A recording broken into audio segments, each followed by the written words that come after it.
Are you confident, though, that the Packers are going to continue to ascend this season, James? Very confident. We're going to the Super Bowl. I'm definitely on the hype train, though. The Green Bay Packers is going to be a really, really, really good football team. You add Josh Jacobs. You got Jordan Love, who is going to be a superstar in this league. It is only 5 quarterbacks that has ever thrown for 4,000 yards and 30 touchdowns in their first season. So Jordan Love is like that. There is no throw he cannot make. And you see the list right here. The Brock Purdy, the Justin Herbert, obviously Patty on that thing, Kurt Warner, and then you got the young Jordan Love. But there's no throw he cannot make.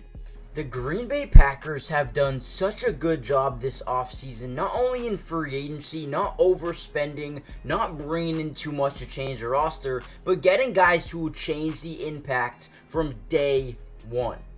And honestly, I don't even think a lot of people actually realize what the Green Bay Packers are doing by bringing in Josh Jacobs, by bringing in a guy like Xavier McKinney. What this team is planning to do for next season is actually pretty insane. But what they did in the NFL draft was even crazier. In this video, we're going to break down a couple of their draft picks, what they bring, who they are, and why I think the Green Bay Packers have a chance to even go to the Super Bowl this season. Now, the first prospect I want to look at here is Javon Bullard out of Georgia. I believe he was their 3rd round selection, and this is a guy who I really do like as a football player. The one thing you'll notice right away is he plays with instincts, really good at reading and reacting to what is going down. On this play specifically, you see him in the lone deep safety position. So his area, his job is to guard the middle of the field, but also read the quarterback's eyes and understand where the football could be going, but not overcommitting at the same time. So right away we see, pre-snap motion here, 23. Following one across the formation. So now we get a lone receiver one-on-one coverage down here. Really got to be wary of this guy right here. So boom, he's going to, kind of rotate over. And here we go. Quarterback drops back, gets a quick little slant, gets a little bit over. And then here comes, Mr. Javon Bullard. Boom, big time hit. A guy who plays with above average football intelligence and instincts as well. He's also very patient in reading and reacting to wide receiver actions. Just like this play right here, you saw that perfect example, reading, reacting, and playing with good instincts. This is a guy you love to have on your football team. Now, there is a lot of ways that he needs to get better and improve as a football player, but at the end of the day, this guy could be a very good starter for you in maybe 1 to 2 seasons, and a perfect pair with, a guy like Xavier McKinney.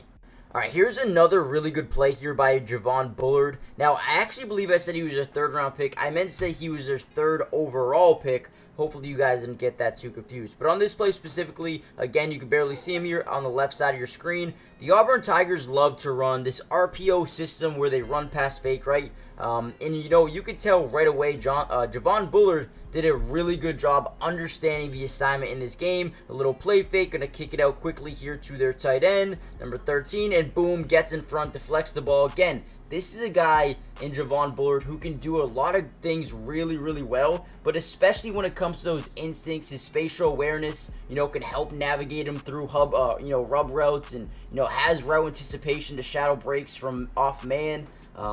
This dude could do a lot of things, man, and I really do think you pair him up with Xavier McKinney to not only learn to get better, but also come in here and potentially be a day 1 starter. I mean, look at those ball skills right there, man. To go up and make this catch, unbelievable grab here by Javon Bullard. I think he can step in right away and be very impactful.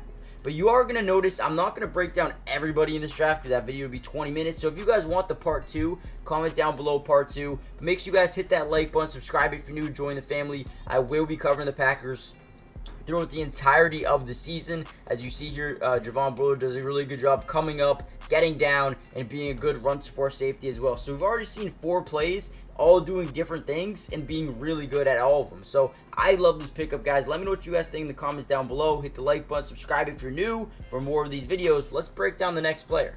Now, let's talk a little bit about Edgerrin Cooper. This guy is an absolute unit. Very, very physical linebacker with elite top-end speed and a burning desire to get the football. I mean, this dude is someone you just want on your football team, right? Look at this play. Rotates to the right. We're going to get a quick flat by the running back. Watch him read, react, and absolutely pounce to the football. Boom. Absolute lays him out. puts him on the floor. Good night. I mean, this dude is a beast, right? Talks his shit.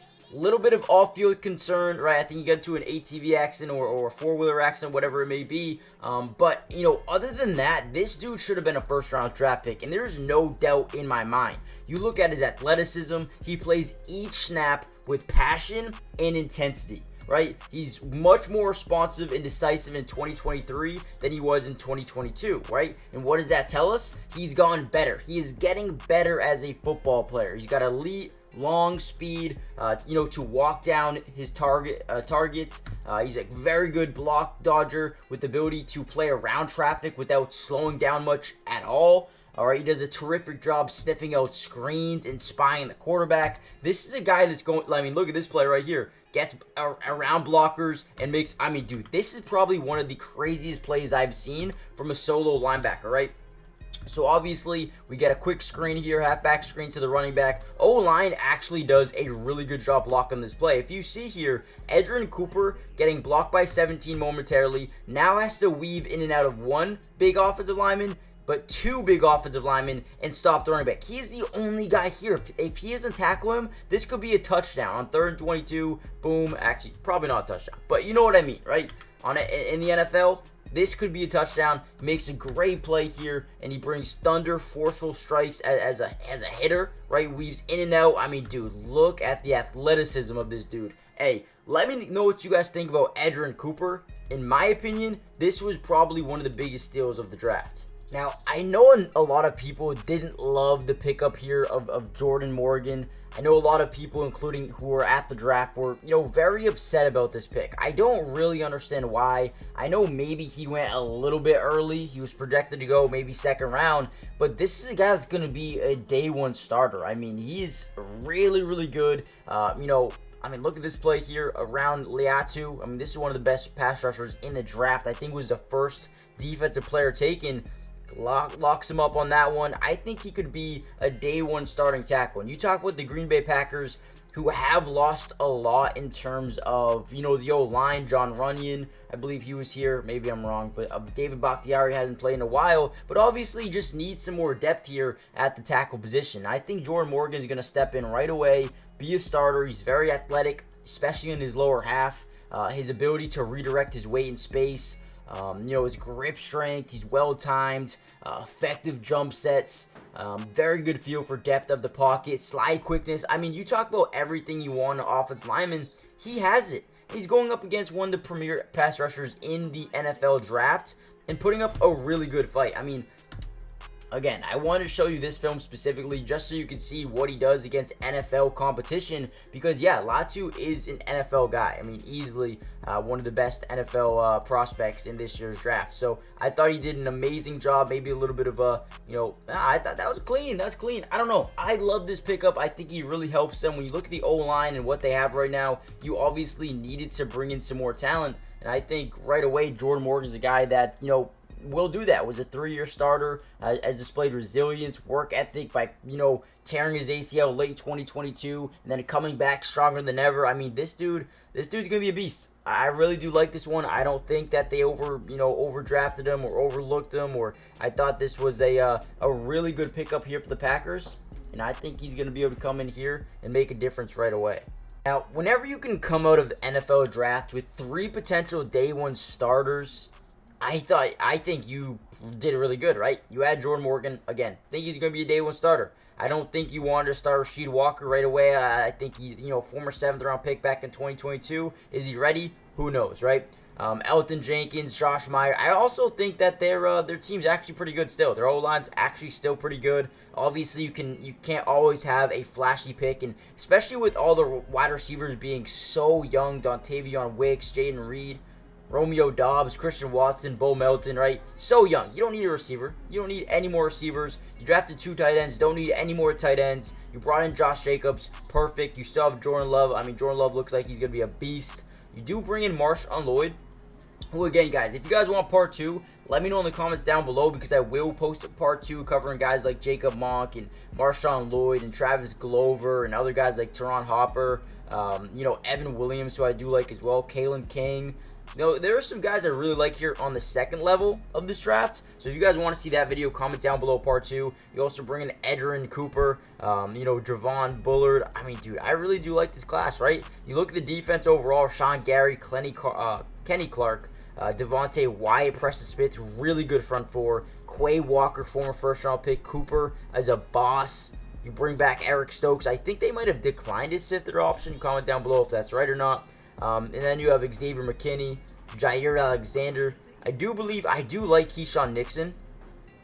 We'll see how he does this year. And then I just think this team is so good. And then you talk about the depth with Lucas Van Ness.